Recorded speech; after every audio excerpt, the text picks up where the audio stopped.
Hello नमस्कार प्यारे कृषि योद्धाओं, मैं देवाराम सारायण स्वागत करता हूं आप सबका सरोकार एग्री इंस्टीट्यूट के इस यूट्यूब चैनल पर। और आशा करता हूं कि आप सब स्वस्थ होंगे, मस्त होंगे, अपनी पढ़ाई में जबरदस्त तरीके से व्यस्त होंगे। अपन बात कर रहे थे एंटोमोलॉजी के बारे में। अपन इसमें बात कर रहे थे इंसेक्ट इकोलॉजी के बारे में बात कर रहे थे। किसके बारे में बात कर रहे थे? अपन बात है वो इंसेक्ट इकोलॉजी के बारे में बात कर रहे थे। अपनी ये जो क्लास है वो एक इंसेक्ट इकोलॉजी की क्लास है, अपन चल रही थी। और अपन ने इसमें पिछली क्लास के अंदर एबायोटिक फैक्टर पढ़े थे। कौन से कारक पढ़े थे? एबायोटिक एबायोटिक फैक्टर के बारे में अपन ने चर्चा की थी कि कौन कौन से अजैविक कारक है जिनके द्वारा जो इंसेक्ट की है वृद्धि और विकास में प्रभावित होता है, उनके बारे में अपन ने बात की थी। इन एबायोटिक फैक्टर के अंदर अपन ने तापमान के बारे में पढ़ा था। उसके अलावा आर्द्रता के बारे में अपन ने बात की। उसके अलावा नमी के बारे में अपन ने बात की कि नमी है वो किस प्रकार से कीटों की वृद्धि और विकास को प्रभावित करती है। आर्द्रता, नमी। उसके अलावा अपन ने वायुमंडलीय दाब भी है वो पढ़ा था, वायुमंडलीय दाब।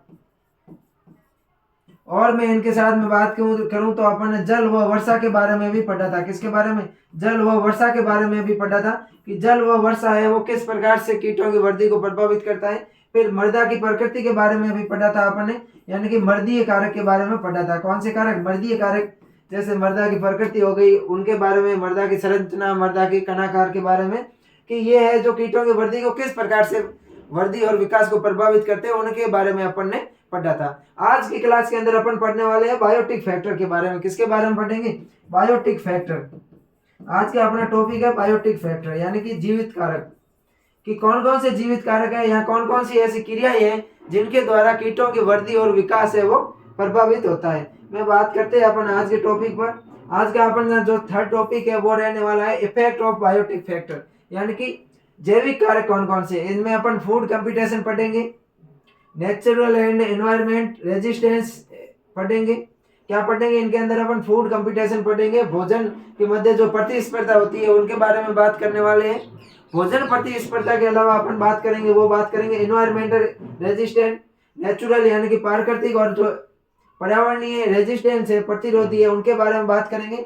और अपन बात करेंगे एग्रो इकोसिस्टम के बारे में बात करेंगे, कृषि पारिस्थितिकी तंत्र के बारे में अपन वो बात करने वाले इस चैप्टर के अंदर। अगर आपने अभी तक चैनल को सब्सक्राइब नहीं किया है तो चैनल को सब्सक्राइब कर दीजिए, बेल आइकन के बटन को प्रेस कर दीजिए, अपने दोस्तों के पास में शेयर कर दीजिए। और उन्हें भी बताइए कि सरोकार एग्री इंस्टीट्यूट के यूट्यूब चैनल पर आपको बीएससी एग्रीकल्चर का संपूर्ण मटेरियल है वो फ्री ऑफ कॉस्ट मिलने वाला है।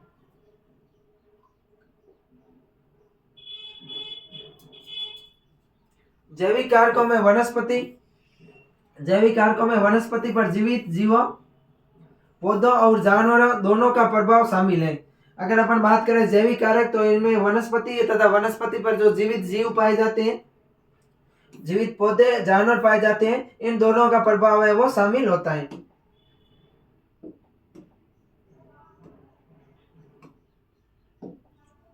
जीवित जीव की और कोई भी गतिविधि जो वनस्पति पर प्रभाव डाल सकती है वो जैविक कारक के रूप में जाना जाता है।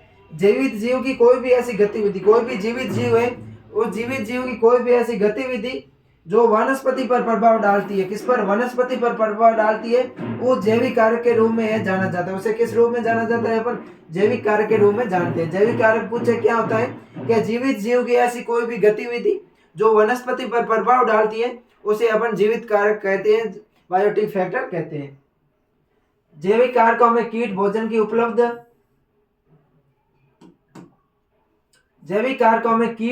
उपलब्धता, मात्रा एवं उनके संसाधनों से अत्यधिक प्रभावित होता है। अगर मैं जैविक कारकों की बात करूं तो जैविक कारकों में कीट है जो भोजन की उपलब्धता, भोजन की मात्रा तथा भोजन का जो संसाधन है उनसे है वो सबसे अधिक प्रभावित होता है। भोजन की मात्रा, भोजन की उपलब्धता और भोजन के संसाधनों से है कीट है वो जैविक कारकों में यानी कि बायोटिक फैक्टरों में सबसे अधिक प्रभावित होता है। इस प्रकार जैविक कारकों को 3 भागों में बांटा गया है। जैविक कारकों को जो अपने बायोटिक फैक्टर है, बायोटिक फैक्टरों को कितने भागों में बांटा गया? 3 भागों में बांटा गया है।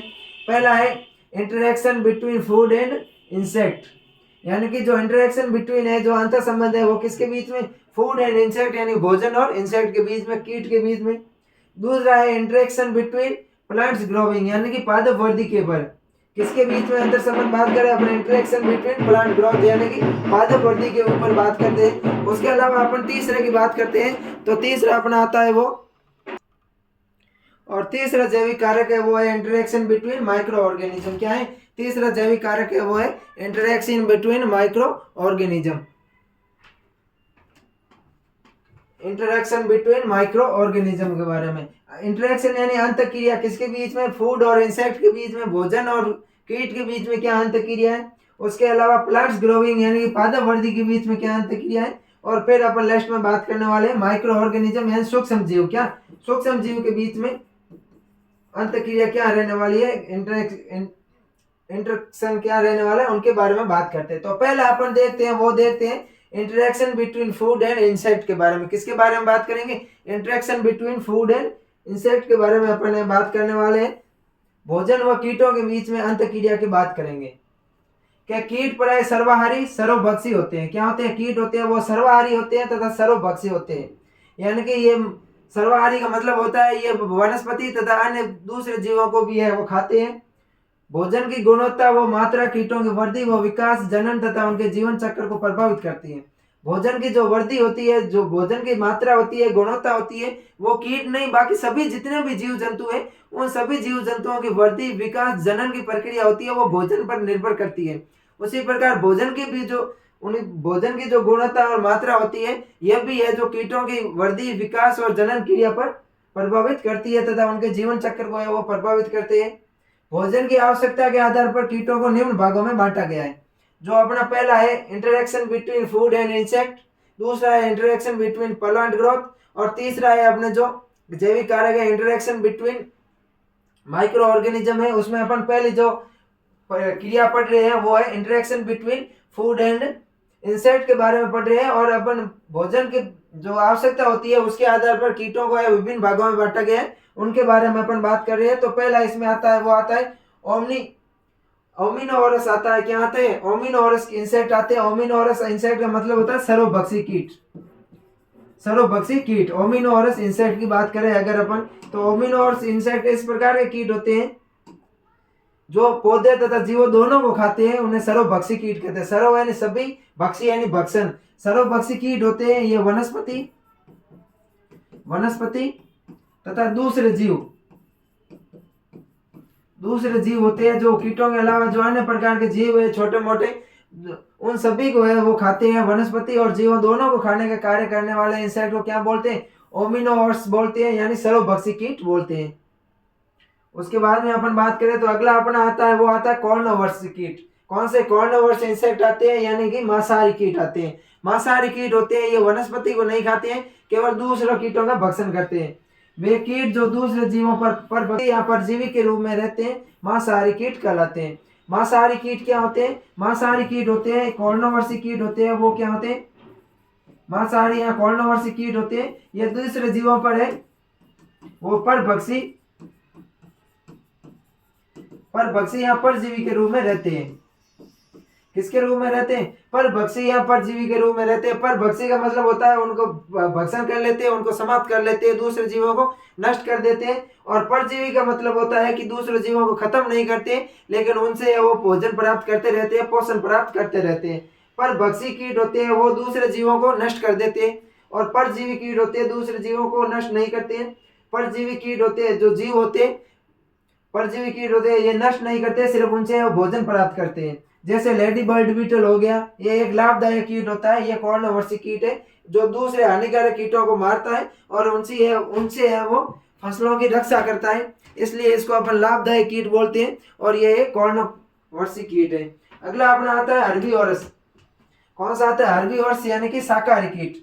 शाकाहारी कीट होते हैं वे केवल है जो वनस्पति को ही खाते हैं। हर्बीवोरस या शाकाहारी कीट ऐसे कीट जो अपना जीवन यापन पौधों पर करते हैं, केवल पौधों पर ही करते हैं, भोजन है वो पौधों से प्राप्त करते हैं, शाकाहारी कीट कहलाते हैं।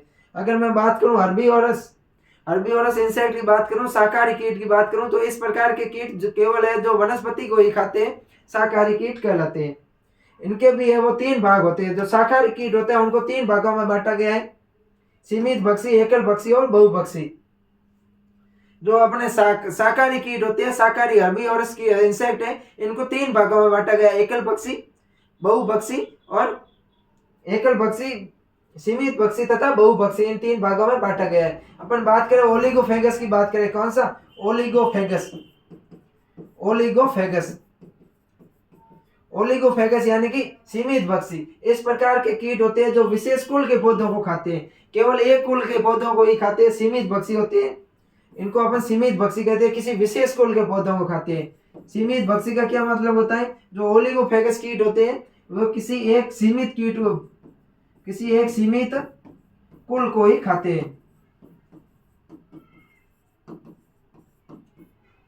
ये है जो सीमित कुल का ही भक्षण करते हैं, जैसे कैबेज बटरफ्लाई हो गया, यानी कि जो कैबेज बटरफ्लाई है वो केवल फूल गोभी तथा पत्ता गोभी को ही खाने का कार्य करते हैं, वो केवल किसी एक कुल को ही फसलों को नुकसान पहुंचाते हैं। ओलिगोफेगस हो गया। अगला है मोनोफेगस, एकल भक्षी। जो मोनोफेगस होते हैं, एकल भक्षी होते हैं, वो किसी एक जाति के पौधों को ही खाते हैं।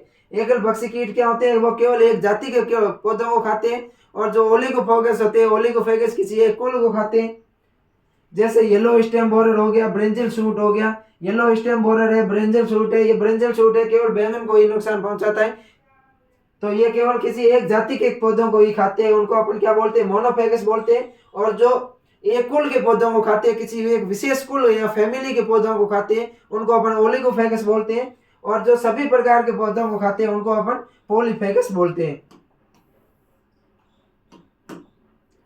इस प्रकार के कीट दो या दो से अधिक कुल के पौधों को खाते हैं, उनको अपन पॉलीफेगस या बहुभक्षी कीट बोलते हैं। क्या बोलते हैं, बहुभक्षी कीट। बहुभक्षी कीट हो गया। जो पॉलीफेगस कीट होते हैं, जैसे ग्रास हॉपर हो गया और सफेद लट हो गया। क्या, सफेद लट और ग्रास हॉपर यानी टिड्डा और सफेद लट है, यह है जो दो से अधिक कुल के पौधों को खाती है, इसलिए इनको अपन पॉलीफेगस कीट कहते हैं। जो एक ही कुल के पौधों को खाती है, उनको अपन ओलिगोफेगस कीट कहते हैं। जो एक ही जाति के पौधों को खाते हैं, उनको अपन मोनोफेगस कीट कहते हैं। तो शाकाहारी कीटों को तीन भागों में बांटा गया, एकल भक्षी, बहुभक्षी और एकल भक्षी, बहुभक्षी और जो एक ही कुल के पौधों को खाते हैं, ओलिगोफेगस, मोनोफेगस और पॉलीफेगस कीटों में इनको बांटा गया है। तो ये होते हैं तीन प्रकार के कीट हो गए, सीमित भक्षी, एकल भक्षी और बहुभक्षी कीट होते हैं। तीन प्रकार के कीट होते हैं। जो शाकाहारी कीट होते हैं, ये कितने प्रकार के कीट होते हैं, तीन प्रकार के कीट होते हैं। सीमित भक्षी, सीमित भक्षी कीट हो गया, फिर बहुभक्षी कीट हो गया, बहुभक्षी कीट, और फिर होते हैं एकल भक्षी कीट, एकल भक्षी कीट। जो सीमित भक्षी कीट होते हैं, ये केवल एक जाति के ही पौधों को खाते हैं। और एक जो सीमित भक्षी कीट होते हैं, ये एक कुल के पौधों को खाते हैं, कोई एक विशेष कुल के पौधों को खाते हैं। बहुभक्षी कीट होते हैं, ये दो या दो से अधिक कुल के पौधों को खाते हैं। और जो एकल भक्षी होते हैं, ये एकल भक्षी केवल एक ही जाति के पौधों को है वो खाते हैं। तो ये शाकाहारी कितने प्रकार के हो गए, तीन प्रकार के हो गए। इसमें अपन ने सर्वाहारी, मांसाहारी और शाकाहारी कीट, तीन प्रकार के कीटों को है वो पढ़ा है। अब अपन बात करते हैं इससे आगे। अगला अपना आता है स्पेरोफेगस, यानी कि मर्दभक्षी। कौन से कीट, मर्दभक्षी या स्पेरोफेगस। स्पेरोफेगस, स्पेरोफेगस कीट होते हैं, ये केवल जो सड़े गले ऑर्गेनिक पदार्थ होता है, कार्बनिक पदार्थ होता है, उनसे है वो भोजन प्राप्त करता है, केवल मर्दभक्षी कीट होते हैं। इस प्रकार के कीट सड़े गले पौधों से अपना भोजन प्राप्त करते हैं, मर्दभक्षी कीट कहलाते हैं। जैसे ड्रोसोफिला हो गया। जो मर्दभक्षी कीट होते हैं, स्पेरोफेगस कीट होते हैं, ये केवल है जो सड़े गले कार्बनिक पदार्थ होता है, कार्बनिक पदार्थ, सड़े गले कार्बनिक पदार्थ से है वो भोजन ग्रहण करते हैं। जैसे अपन ड्रोसोफिला हो गया। क्या हो गया, ड्रोसोफिला।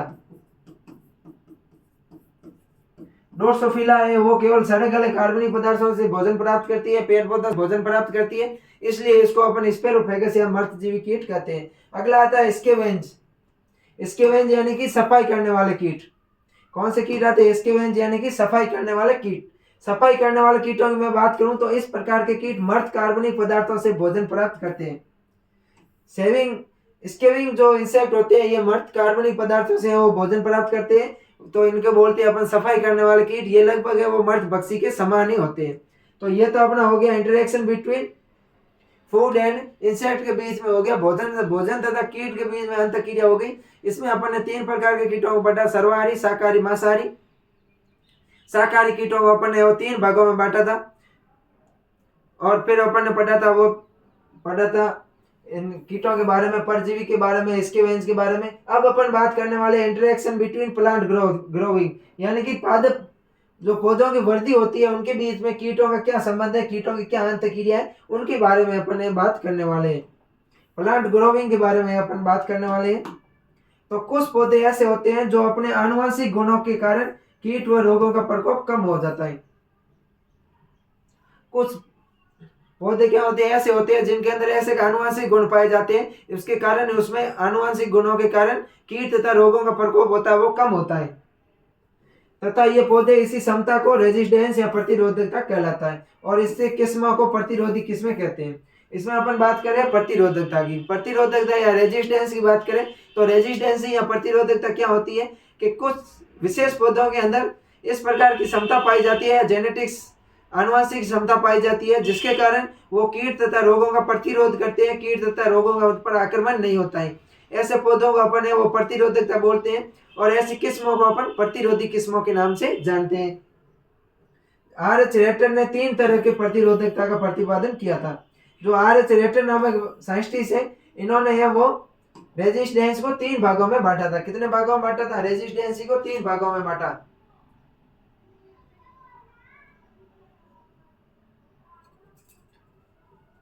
उन्होंने प्रतिरोधकता को 3 भागों में बांटा। पहले थी वो थी अवरोधना, नॉन पेरेग्रेंस। इस प्रकार के पौधों कीटों के अंडे देने, भोजन अथवा उसमें रहने के लिए, आश्रय देने के लिए पसंद नहीं किए जाते हैं।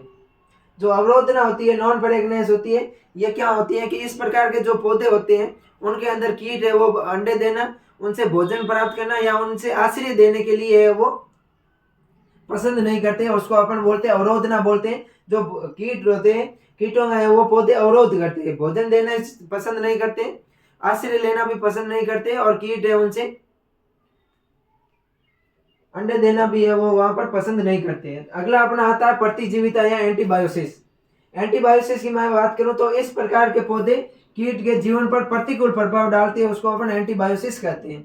जो पौधे कीट के जीवन पर प्रतिकूल प्रभाव डालते हैं उनको अपन एंटीबायोसिस कहते हैं। और जो पौधे जिस पौधों पर कीट है वो अपने अंडे देना, उनसे भोजन लेना या आश्रय देना पसंद ही नहीं करते, उनको अपन अवरोधना बोलते हैं। और तीसरी अपने आती है टोलियोरेंस। कहाँ आती है? टोलियोरेंस।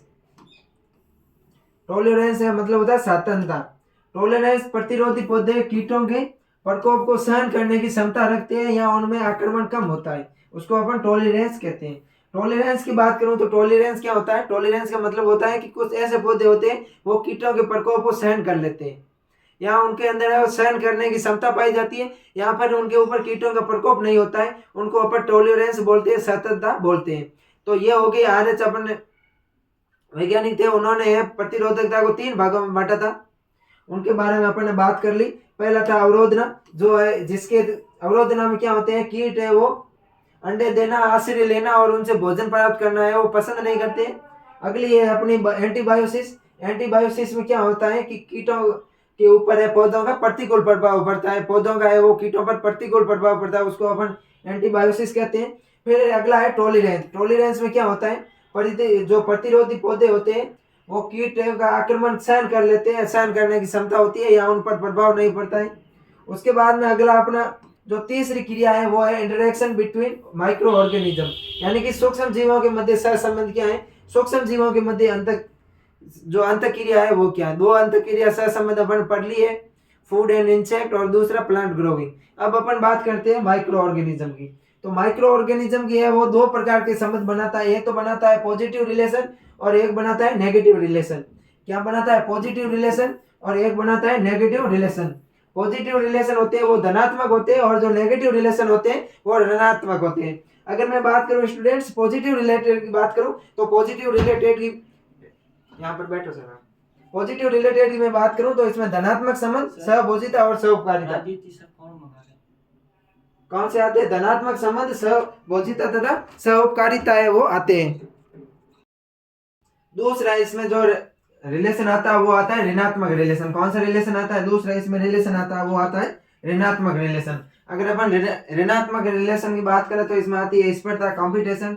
स्पर्धा में दोनों जीवों को नुकसान होता है। फिर आती है परजीविता। परजीविता में एक को लाभ होता है, एक को नुकसान होता है। फिर आती है परभक्षिता।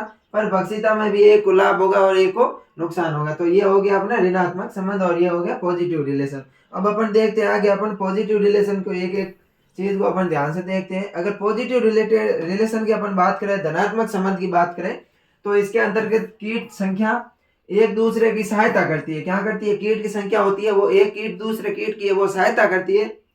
ये निम्न टाइप के होते हैं।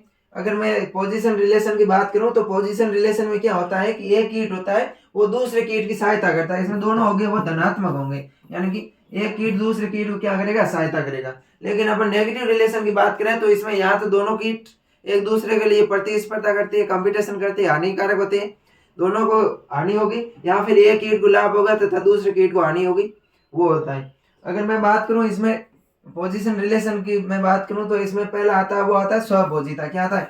सहभोजिता। पहला आता है अपने जो आता है वो सहभोजिता आता है। सहभोजिता की बात करें अपन तो इसके अंतर्गत साथ रह दोनों कीट एक दूसरे को लाभ पहुंचाते हैं। सहभोजिता की बात करें तो सहभोजिता में पॉजिटिव पॉजिटिव रिलेशन होता है। कैसा होता है? सहभोजिता के अंदर रिलेशन होता है वो पॉजिटिव पॉजिटिव होता है, क्योंकि साथ में रह रहे दोनों कीट एक दूसरे को लाभ प्रदान करते हैं। जबकि कुछ कीटों में एक को लाभ तथा दूसरे को न हानि होती है न लाभ होता है। सहभोजिता में क्या होता है कि दोनों में पॉजिटिव पॉजिटिव रिलेशन होता है, एक को दोनों को वो लाभ होता है एक दूसरे के जो साथ में रहते हैं। और कुछ कीट ऐसे होते हैं जिसमें एक को लाभ होता है दूसरे को न लाभ होती है न हानि होती है, पॉजिटिव जीरो रिलेशन होता है। तो ये होता है अपने सहभोजिता। अब अपन और देखते हैं आगे। उसके बाद में अपना अगला आता है सहोपकारिता। क्या आता है? सहोपकारिता आता है। सहोपकारिता वो था सहभोजिता, यह है सहोपकारिता। अगर मैं सहोपकारिता की बात करूं स्टूडेंट्स तो इसके अंतर्गत साथ रह रहे दोनों कीटों को लाभ मिलता है। इसके अंतर्गत क्या? साथ में रहने वाले दोनों कीटों को लाभ मिलता है। जैसे पॉजिटिव पॉजिटिव रिलेशन होता है। कैसा होता है? पॉजिटिव पॉजिटिव रिलेशन होता है। इसमें मधुमक्खी दीमक ये हो गया। जैसे दीमक के अंदर वो जो एक जीवाणु पाया जाता है वो सेलुलोज का पाचन करता है, तो वो है सहोपकारिता है, दोनों को रिलेशन होता है। अब अपन बात करते हैं नेगेटिव रिलेशन की। किसकी बात करते हैं? नेगेटिव रिलेशन, ऋणात्मक अपन संबंध की बात करें तो इसमें एक कीट को लाभ होगा दूसरे कीट को जो हानि होगी, या दोनों कीटों को हानि होगी, ये होता है अपने नेगेटिव रिलेशन। इस प्रकार की क्रियाओं में एक जाति के कीट दूसरी जाति के कीटों को क्या करते हैं? हानि पहुंचाते हैं। नेगेटिव रिलेशन में क्या होता है कि एक जाति का कीट दूसरे जाति के कीटों को नुकसान पहुंचाएगा, हानि पहुंचाएगा, उसको अपन बोलते हैं नेगेटिव रिलेशन। पहला इसमें आता है वो आता है कंपटीशन। कंपटीशन स्पर्धा की बात करें तो स्पर्धा में दोनों को हानि होती है। क्या? स्पर्धा में दोनों को हानि होती है। इस दशा में दोनों जीव जातियों को हानि होती है। नेगेटिव नेगेटिव रिलेशन होता है, दोनों को है वो हानि होती है, तथा वे भोजन प्रकाश आदि के लिए क्या लड़ते रहते हैं। जो कंपटीशन होता है वो स्थान भोजन या प्रकाश के लिए होता है, और इनमें दोनों जीवों को है वो दोनों जीवों की जातियों को नुकसान होता है, दोनों है वो आपस में लड़ते रहते हैं, कंपटीशन करते रहते हैं। अगला अपने आता है परजीविता, पैरासाइटिज्म। पैरासाइटिज्म की बात करें तो पैरासाइटिज्म में एक जीव को नुकसान होगा और एक जीव को लाभ होगा, तो इसमें पॉजिटिव नेगेटिव रिलेशन बनने वाला है। दो अलग अलग जातियों के जीवों के बीच में एक कीट दूसरे कीट से भोजन प्राप्त करता है। इस प्रकार के जीव परजीवी तथा इस प्रकार के संबंध को परजीविता कहते हैं। जैसे जूं हो गया, जूं होती है, जूं क्या कहती है, जो पशु होते हैं उनके ऊपर परजीवी के रूप में रहती है, तो पशुओं को क्या होती है, पशुओं से जूं है वो खून वगैरह चूसती रहती है, तो पशुओं को हानि होती है। परजीविता में एक जीव दूसरे जीव को मारता नहीं है, लेकिन जो परभक्षिता होती है, परभक्षिता के अंदर एक जीव दूसरे जीव को मार देता है। परजीविता के अंदर जो होस्ट होगा, होस्ट का आकार बड़ा होगा। क्या? परजीविता के अंदर होस्ट होगा, होस्ट का आकार है वो बड़ा होगा, और जो दूसरा पैरासाइट होगा, परजीवी होगा, उसका आकार छोटा होगा। ये अपन को ध्यान रखना है। इसमें एक जीव को लाभ तथा दूसरे जीव को हानि होती है। एक जीव दूसरे जीव से वो पोषण प्राप्त करता रहता है। जैसे एग्जाम्पल जूं हो गया। अब अपन देखते हैं और ऐसे आगे। अगला अपना आता है परभक्षिता। क्या आता है अपना अगला आता है अपना परभक्षिता। परभक्षिता की मैं बात करूं, पैरासाइटिज्म की बात करूं तो इसमें एक कीट दूसरे जाति के कीट का भक्षण कर लेता है, उन्हें नष्ट कर देता है। परजीवी में वो नष्ट नहीं कर रहा था, सिर्फ पोषण प्राप्त कर रहा था, लेकिन परभक्षी के अंदर एक जीव दूसरे जीव की जाति को नष्ट कर देता है। इस प्रकार के संबंध को परभक्षिता कहते हैं। इसमें भी नेगेटिव नेगेटिव होगा। क्या? नेगेटिव नेगेटिव रिलेशन होने वाला है। जैसे lady bird beetle is main example of this, यानी कि जो लेडी बर्ड बीटल होती है वो इसकी परभक्षिता का है वो मेन एग्जाम्पल है। तो ये अपने हो गया आज के क्लास के अंदर, आज के सेशन के अंदर अपन ने वो बायोटिक फैक्टर पढ़ लिए। कौन से फैक्टर पढ़ लिए? Biotic factor. बायोटिक फैक्टर है वो अपन ने पढ़े हैं। 3 प्रकार की जो क्रियाएं होती है उन सब के बारे में अपन ने बात की है। तो मुझे आशा है कि जो आज अपन ने पढ़ा है ये आपको समझ में आ गया होगा। अगर आपका कोई भी साथी जो बीएससी एग्रीकल्चर का स्टूडेंट है तो उनके पास में भी है वीडियो को अधिक से अधिक शेयर कीजिए। मिलते हैं नेक्स्ट क्लास में, तब तक के लिए थैंक यू।